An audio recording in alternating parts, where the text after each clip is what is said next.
We are at war with Russia, or perhaps more correctly, we have lost a war with Russia without a battle.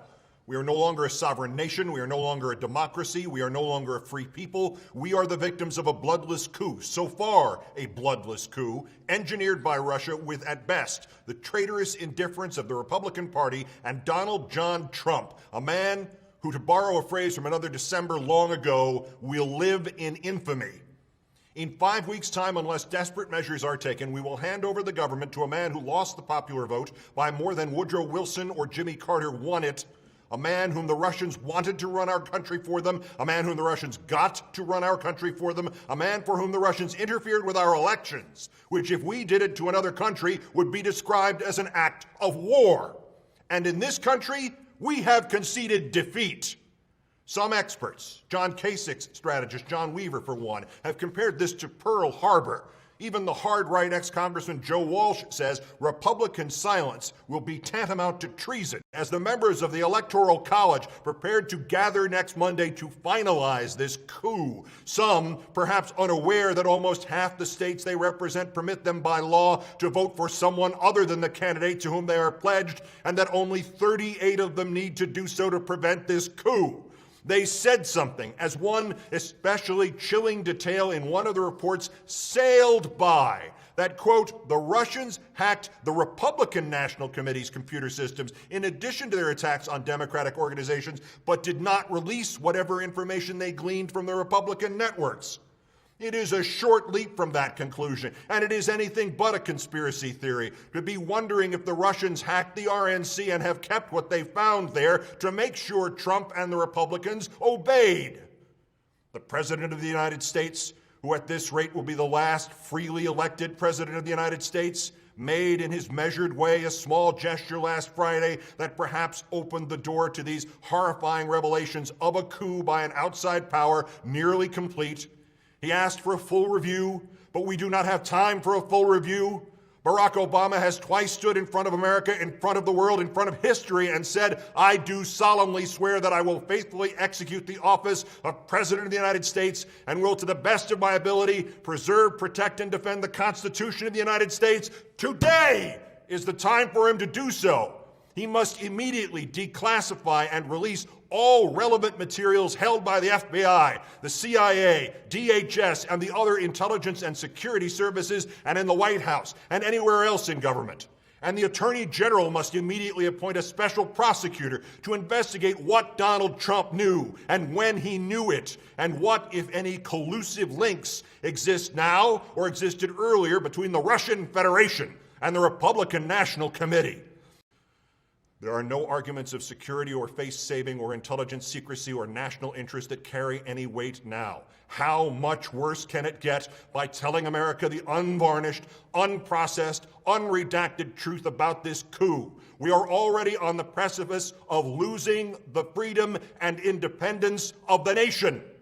He must tell us so that we may defend ourselves. He must tell the electors of the Electoral College so that, microscopic as the chance may be, they could still prevent this cataclysm. There is no time for a full review or a measured analysis or recommendations to prevent interference in our future elections, because permitting Donald Trump to assume the office of president reduces the chance that we will have any future elections.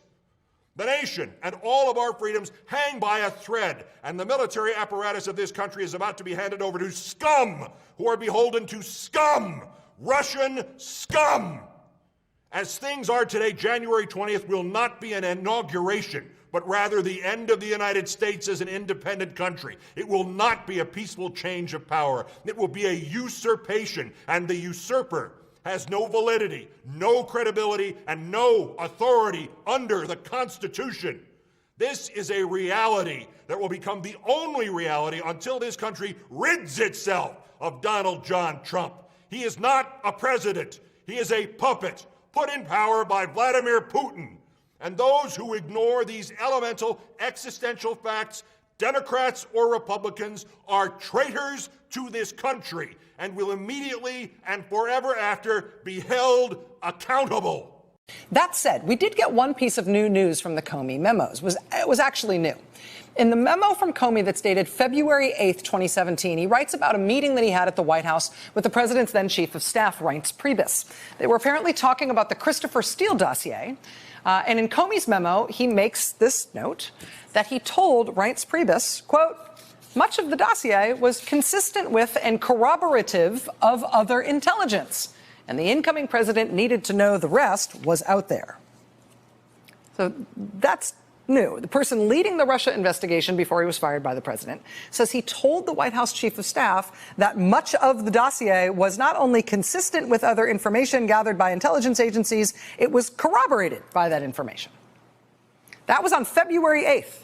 Right, less than a month into the new administration. Much of the dossier was consistent with and corroborative of other intelligence, and the incoming president needed to know the rest of it was out there. Now, the rest of it that was out there, we think that line in Comey's memo may be a reference to a specific part of the Steele dossier that is as yet publicly uncorroborated, but it's the allegation that Mr. Trump had a special time of his own with prostitutes at Moscow's Ritz-Carlton Hotel during a 2013 trip to Moscow.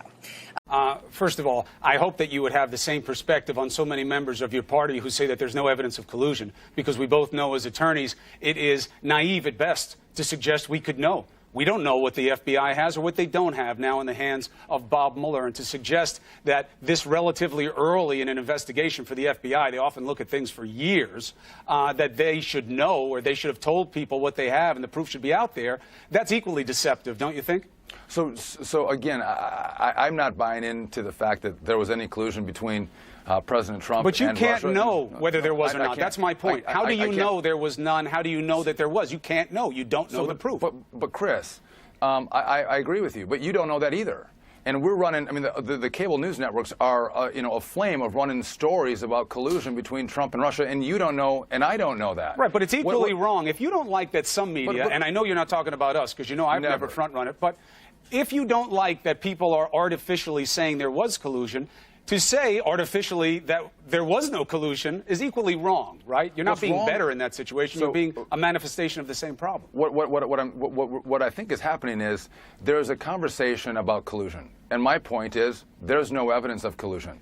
What I do we know, don't know what the evidence is. Why do you think you would know if there's evidence of collusion? Why would you know?